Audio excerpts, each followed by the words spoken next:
And now, sports scores and highlights. News 18. Sports from where you live. Well, good morning and welcome back. I'm joined by Golden Black's Alan Karpick to talk all things Purdue sports. How about that? I know Trevor might be home watching right now. Alan, a lot has happened in 2019, needless to say. What was the most memorable story? You know, there were a lot of memorable stories when you look back over the year. I think it's hard, Annie, to go past this memorable story. Carson Edwards, Purdue men's basketball, that run into the Elite Eight of the NCAA tournament. And the fact this game against Villanova, he's still making shots, Annie. I think it was unbelievable how well the Boilermakers played, how much fun and how much this event captured the imagination of the Purdue fan base. It was a great 2 weeks for Purdue basketball. Yes, Purdue fell within an inch, a half second, millisecond, whatever term you want to use, of making the Final Four, but that didn't diminish one of the great runs in Purdue basketball history and one of the great performances in the history of the NCAA tournament by Carson Edwards. And Ryan Klein wasn't too bad either. Well, Alan, let's continue with this 2019 review. I know a lot of folks are wondering what was the Purdue sports story in 2019 that surprised you the most. I'm anxious to hear this. Well, I think it was one thing, a disappointment. That was football, in the fact that not the effort, not just a crazy. This one play here summed it all up. Elijah Sindelar's broke his clavicle in this play, and of course you don't see on the side Rondale Moore coming up on the same play having the injury. There you see Rondale, that hamstring. Yeah.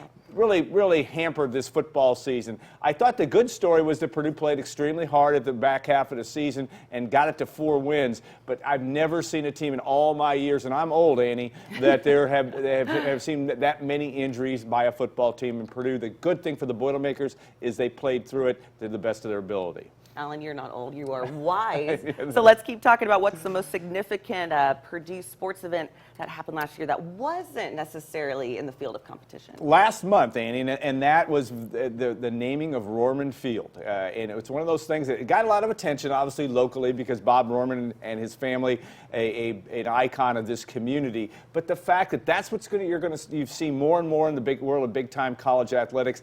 $15 million.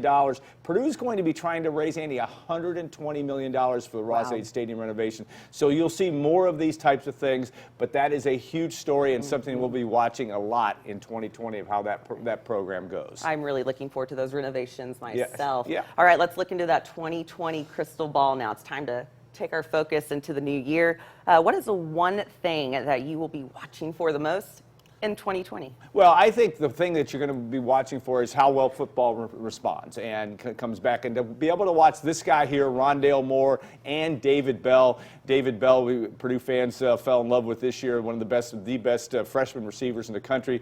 But it's going to be good to see if the Boilermakers can stay healthy, whether Rondale and David Bell work well together. Who will be Purdue's quarterback, Annie? You know, Aiden O'Connell was absolutely spectacular. David Bell, as you see here in the touchdown reception against Northwestern, that will be the storyline because there's a lot of emphasis and a lot of enthusiasm about Purdue football, and I think this is a year that Purdue can live up to a little bit to get closer to that win total that Purdue fans have come to expect under Jeff Brom. Right. Well, I can't wait for that. They also have a pretty tough schedule this coming year. I know that they open with Nebraska. Good news, it's not on my birthday this year because the last 2 years it's fallen on my birthday and it hasn't proved to be the best because of those games. I know they also play Memphis after that. That one, and Memphis is taking on Penn State in the Cotton Bowl, and then followed by Air Force, both of which are at home. But how do you, will Purdue win more games in 2020? Great question, and that schedule is daunting. I mean, you just mentioned the games that are going to be unbelievably difficult. You saw that game, DJ Knox's long run against Nebraska 2 years ago. Purdue will have to have more of that. I can't think of a more difficult place. A team that's not great in Nebraska, but a program that's wanting to make a turnaround like Purdue, Scott Frost's team. Purdue will have to play at its best and be at its best early on the road in Lincoln. I think it's September 5th. We're not counting the days just yet, but it'll be a huge challenge for Purdue. And, of course, the Big Ten going to be very evenly matched next year. Purdue will have a challenge every week, I would say, in its schedule in 2020. It's going to be an eventful year, but what did Purdue's constants in 2020, things that we don't have to worry about necessarily as a fan, especially Trevor Peters. Yeah. I think the guys that are interesting, Dave Shondell's volleyball program, you just get used to them making the NCAA tournament. He has been a staple of success. Purdue got to the Sweet 16 this year. He will field a very competitive team next year because why? Dave Shondell is a very competitive guy. He's a great recruiter.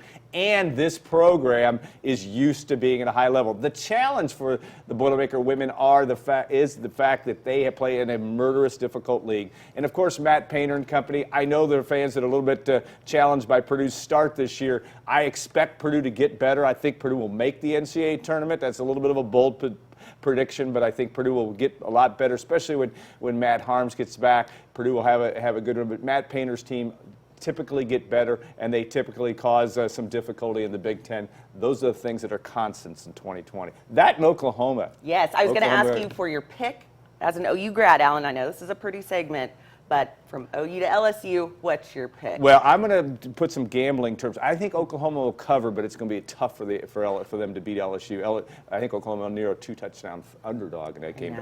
But I know you'll be watching. At least Jalen Hurts, he's actually taken on LSU and beaten them twice. Yeah, so that's a good thing. At least we have that weapon. Never say never in the Final Four of college football. It'll be interesting to see how that turns out. All right, well, that's a wrap for this segment of 2019 review.